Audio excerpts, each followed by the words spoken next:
Assalamualaikum warahmatullahi wabarakatuh. Alhamdulillahirrahmanirrahim. Hamdan wa syukran lillah. Salatan wa salaman ala rasulillah. Amma ba'd. Puji syukur kepada Allah subhanahu wa ta'ala. Pada kesempatan yang berbahagia ini, Kak Rizal masih diberikan kesehatan sehingga Kak Rizal ingin dapat menyampaikan materi al-Islam tentang akhlakul karimah, yaitu zuhud. Nah, teman-teman, apa kabar teman-teman kelas 5?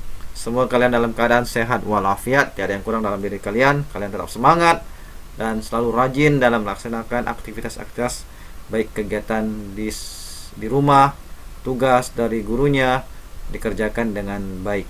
Nah, baik teman-teman, mari kita mulai dengan pembelajaran hari ini dengan berdoa terlebih dahulu. Berdoa mulai. Bismillahirrahmanirrahim. Rabbi zidni ilman warzuqni fahman. Ya Allah, tambahkanlah ilmu kami dan berikanlah kami pemahaman. Amin. Semoga doa itu dijawab oleh Allah Subhanahu wa taala dan kita dapat melaksanakan pembelajaran dengan baik dan benar. Oke. Baik, lanjut. Pembelajaran bab 8, silakan dibuka bukunya halaman 131. Nah, standar kompetensinya teman-teman, memahami pengertian zuhud. Yang kedua, kompetensi dasar. Siswa dapat membacakan dalil tentang zuhud. Yang kedua, peserta didik memahami perilaku zuhud.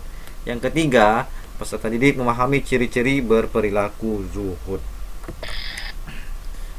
Ayo kita bersama-sama membaca dalilnya. A'udzu billahi minasyaitonir rajim. Bismillahirrahmanirrahim. Oke. Qul mata'ud dunya qalilun wal akhiratu khairul liman ittaqa wa la tuzlamuna fatila. Artinya, qul mata'ud dunya, kesenangan dunia, ya, ini hanya sedikit. Wal akhiratu khairul liman ittaqa, ya, dan akhirat itu lebih baik bagi orang-orang yang bertakwa. Wala tuzlamuna fatila, dan kamu tidak akan dizalimi sedikit pun. Itulah dalil tentang zuhud. Nah, jadi kesenangan dunia hanya sedikit. Yang lebih baik itu adalah akhirat. Lebih baik bagi orang-orang yang bertakwa. Orang yang bertakwa, orang yang menjalankan perintah Allah dan selalu mengerjakan perintah yang Allah berikan kepadanya, nah, dan meninggalkan larangan-larangannya. Selanjutnya, mari kita mengamati gambar yang Kak Rizal siapkan. Nah, gambar apa? Nah, biasanya kalau kita gambar ada merah seperti ini berarti hati-hati atau dilarang. Nah, berfoya-foya, menggunakan harta yang menggunakan uang, membeli kendaraan yang mewah, merasa mungkin dia senang, tapi itu hanya silauan belaka, tipuan belaka. Dan harta itu akan hilang dan kita akan kembali kepada Allah Subhanahu wa taala. Apa yang kita berikan, apa yang kita bawa, kecuali amal kita sendiri. Selanjutnya teman-teman, nah, zuhud tidak berarti mengosongkan tangan menjadi hampa dari harta, tetapi zuhud itu terletak di dalam hati.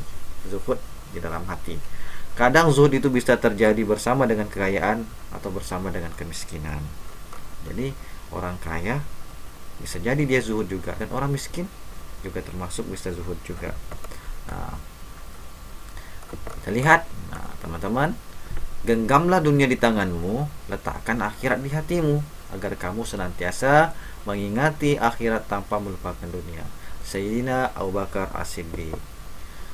Itulah tentang gambar-gambar yang saya sampaikan dan tulisan-tulisannya. Mungkin teman-teman bisa memahami gambar tersebut. Itulah materi yang Kak Rizal akan sampaikan.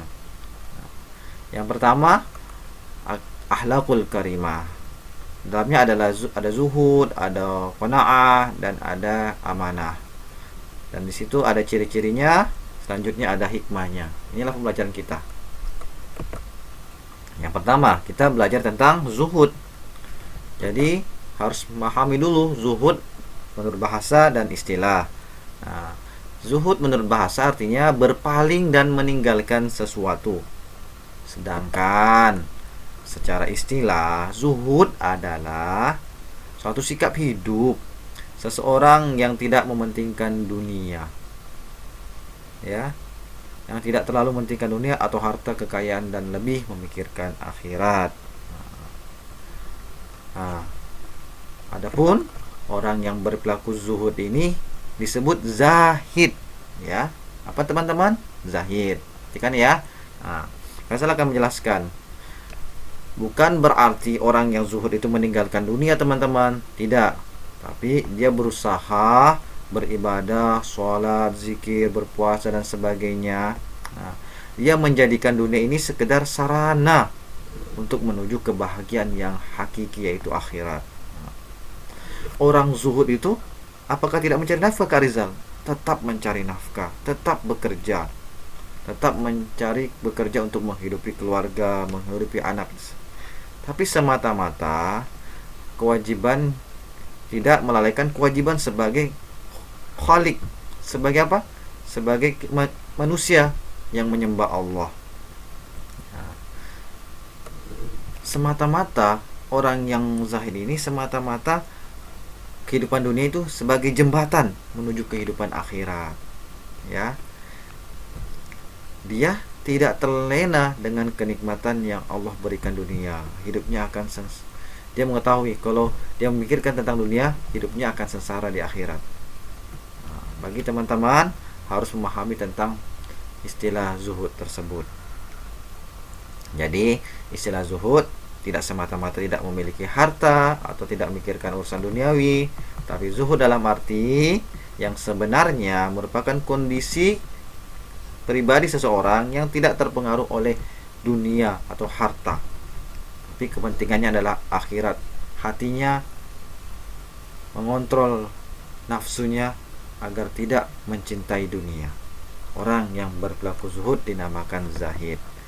Adapun ciri-cirinya, perhatikan teman-teman ya. Ciri-ciri orang-orang yang berperilaku zuhud, Kak Rizal memberikan ada 6. Yang pertama, dia hidup sederhana, baik dari segi tempat tinggal, pakaian maupun makanan. Tuh, sederhana. Yang kedua, senantiasa mengedepankan kepentingan akhirat.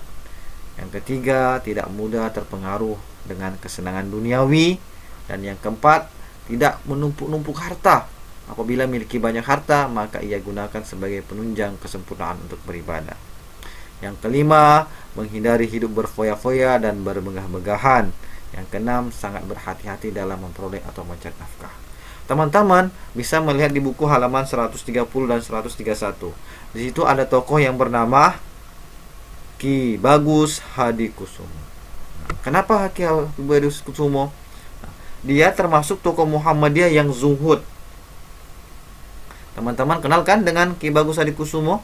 Apalagi teman-teman siswa SD Lab School. Nah, itu adalah Pak A.R., tokoh Muhammadiyah. Beliau dikenal juga Ki Bagus Hadikusumo. Beliau adalah tokoh Muhammadiyah yang zuhud. Nah, kenapa dia zuhud? Karena semasa hidupnya dia mengabdikan buat agama. Hartanya dia banyak disumbangkan untuk kemaslahatan masyarakat. Sedangkan rumahnya Ki Bagus Hadikusumo itu ternyata dia hanya menumpang di rumah dinas pimpinan Muhammadiyah sebagai pimpinannya.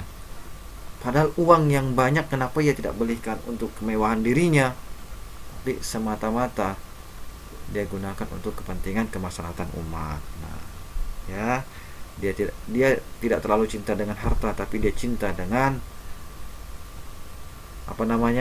Islam, cinta kepada Al-Quran. Teman-teman, hikmah zuhud. Yang terakhir adalah hikmah zuhud. Nah, berperilaku zuhud dapat memberikan kemanfaatan bagi pelakunya. Berikut ini ada beberapa hikmah yang dapat diperoleh bila berperilaku zuhud. Yang pertama ya teman-teman, tidak terlena dengan kemewahan dunia. Yang kedua, hatinya tidak mudah gelisah dan sedih. Dan yang ketiga, hidupnya tentram dan damai. Yang keempat, tidak sombong. 5, disukai banyak orang. Sabar dalam menghadapi cobaan. Nah teman-teman, perhatikan baik-baik ya. Mungkin ada yang bertanya, kok kita kan masih kecil Kak Rizal, masih siswa kelas 5 SD. Nah, bukankah zuhud ini hanya orang dewasa? Nah, teman-teman, melainkan untuk kita semua, anak-anak harus mempelajari tentang zuhud. Nah, seorang pelajar pun bisa berperilaku zuhud, terlebih pelajar SD Lab School FIB UMJ. Kenapa? Dia dapat berperilaku zuhud dalam kehidupan sehari-hari. Contohnya, bertingkah laku dengan teman-temannya, dia tidak menyombongkan dirinya, dan dia selalu berbagi. Nah, tentunya itu termasuk zuhud, dan tidak pernah mencela teman-temannya apa yang digunakan, dan selalu berbagi dan tidak pernah membanggakan dirinya apa yang ia gunakan. Ya, itulah termasuk hal-hal yang positif tentang zuhud. Jadi zuhud ini dibutuhkan latihan, bukan hanya pembelajaran saja. Harus ada tekad yang sungguh-sungguh teman-teman untuk mempunyai sifat zuhud tersebut. Ya, jadi hikmah zuhud, ciri-ciri zuhud dan pengertian zuhud harus dipahami. Ya, penutup dari Kak Rizal. Demikian pembelajaran tentang akhlakul karimah, tentang zuhud. Semoga bisa dipahami dan diamalkan dalam kehidupan sehari-hari. Mohon maaf atas perkataan Kak Rizal. Bila ada kata-kata yang salah, mohon dimaafkan, karena kekurangan dari pribadi Kak Rizal sendiri, kelebihan darinya datangnya dari Allah. Billah fisabil haq fastabiqul khairat. Assalamualaikum warahmatullahi wabarakatuh.